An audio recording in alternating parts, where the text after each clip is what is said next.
Hello po sa inyong lahat mga ka-crypto. Ako po si Pinoy Crypto Trader at sa video na ito ay atin pong pag-uusapan ang tungkol dito sa balitang ito.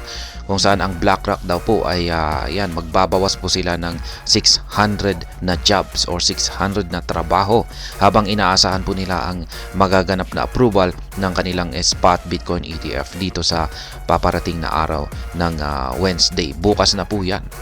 Kaya bukas na po yung pinakamalaking araw para sa lahat. Ayan, bago po tayo magpatuloy ay nais ko lamang po munang bigyang linaw ang aking disclaimer kung saan ang nilalaman po ng video na ito ay hindi po ito isang financial advice. For education and information purposes lamang po ang layunin nito. Maliban po dito ay nais ko na rin pong magbigay babala na wala pong kahit anumang group chat ang Pinoy Crypto Trader. Yan, ang sabi po rito ay Fox Business has disclosed that BlackRock plans to cut 600 jobs as it expects the United States SEC to approve its iShares Spot Bitcoin ETF product on Wednesday, January 10. Yan na nga. Inilabas po ng Fox Business. Yan ang plano ng BlackRock na sila po ay magbabawas ng 600 na trabaho habang inaasahan po nila yung approval ng US SEC sa kanilang iShares Spot Bitcoin ETF. Yan, at bukas na po yan, kaabang-abang. Yan ang araw po para bukas, Wednesday, January 10. Ito na po yung talagang inaabangan ng halos buong mundo ng crypto. The leading conservative media company revealed this in a recent exclusive report. According to Fox Business, in addition to the anticipation of an approval of its spot Bitcoin ETF, BlackRock will be cutting off 3% of its global team in the near future. Ayan, ano kayang dahilan kung bakit sila magbabawas ng 3% sa kanilang global team? Ngayong magkakaroon na ng approval yung kanilang spot Bitcoin ETF. Yan, data confirms that the layoff will affect some 600 employees. And per the report, the practice has taken center stage as a periodic trend within the company, according to a source familiar with the matter. A series of layoffs occurred last year, impacting 500 employees in January and less than 1% in June. Yan po pala. Nasa 600 daw po na mga empleyado ang apektado. At ang dahilan po rito ay practice daw po talaga nila ito. Talagang ganito daw po yung kanilang ginagawa. Kaya yan, nung nakalipas na taon ay yung kanilang natanggal na mga empleyado ay umaabot daw po sa 500. Kaya yan, yearly po yata nilang ginagawa ito. When asked for comments, a BlackRock spokesperson declined to share insights on the upcoming workforce reduction. Analysts suggest the layoff may stem from BlackRock's shift from rapid asset growth to a more stable business phase. Yan, tinanong daw po. Yan, kung ano raw po yung tinanong daw po yung spokesperson ng BlackRock kung ano talaga yung dahilan kung bakit sila nagkakaroon ng layoff. Yan. Pero yan, wala pong sagot yung kung ano yung talagang dahilan rito. The company is set to reveal its earnings for fourth quarter 2023 this Friday. Predictions indicate a 2.46% YOY decline in fourth quarter earnings, estimating a per share value of $8.71. With $9 trillion in AUM at the end of third quarter 2023, BlackRock has witnessed a drop from its 2022 peak of over $10 trillion amid market volatility. Kaya yan, mukhang bumabagsak na rin yung kanilang kita. This decrease coincides with increased political scrutiny, especially regarding its adoption of environmental social governance or ESG investing. BlackRock expects approval of spot Bitcoin ETF on Wednesday. Kaya yan, inaasahan din po ng BlackRock na ma-approve na yung kanilang application sa kanilang spot Bitcoin ETF. Bukas po yan, Wednesday, January 10.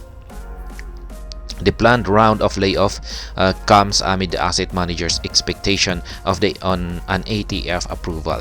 Notably, this expectation aligns with the sentiment prevalent in the crypto space.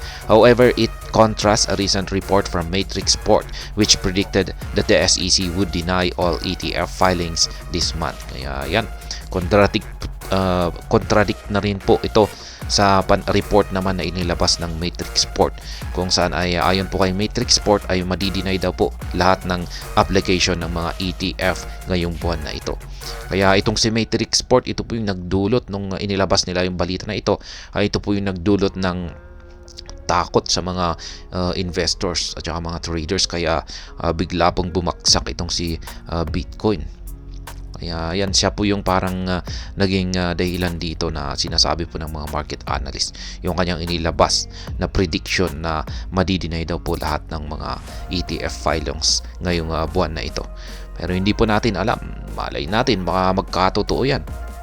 In addition, Pirian Boring, the founder of Digital Chamber, argued last week that the SEC chairperson Gary Gensler would move against the approval of any spot Bitcoin ETF this month, stating that he has enough reasons to reject the existing filings. Kaya yan.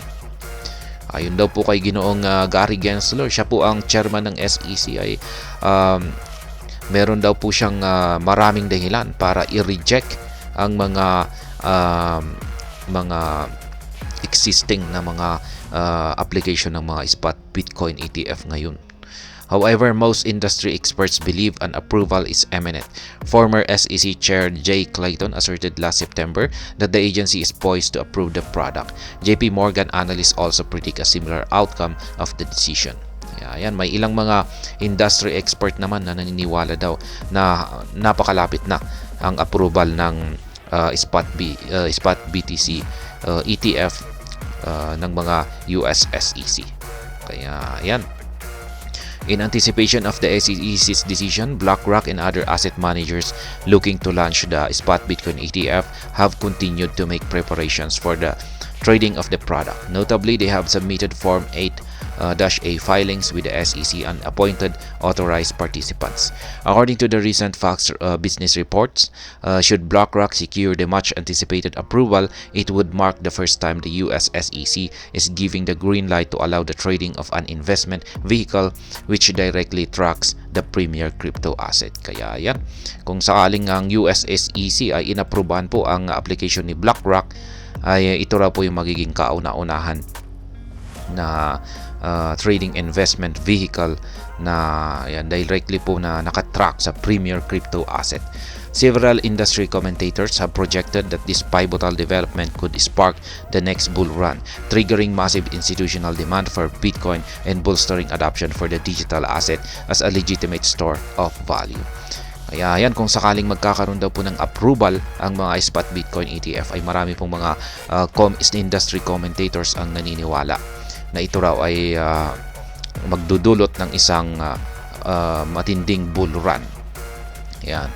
Dahil marami pong papasok na mga institutional investor, na magdudulot ng demand kay Bitcoin at yan, magpapalago sa kanyang adoption at yan, bilang isang legit na po na store of value itong si Bitcoin. At syempre, apektado na rin yung ibang mga cryptocurrencies, yung mga altcoins. Magbe-benefit na rin po sila dito sa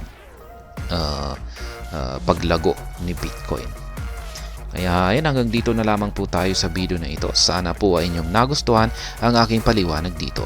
Kung inyo po itong nagustuhan ay pakiclick lamang po ang like button nito. Para naman po sa mga bago lamang dito, kayo po ay aking inaanyayahan para mag-subscribe. Pakiclick na rin po ang bell icon nito dahil ito po ang siya magsisilbing notification nito sa mga bago kong videos na akin pong ina-upload sa aking YouTube channel na ito. Marami pong salamat sa panonood. Ingat po tayo lagi at God bless po sa ating lahat.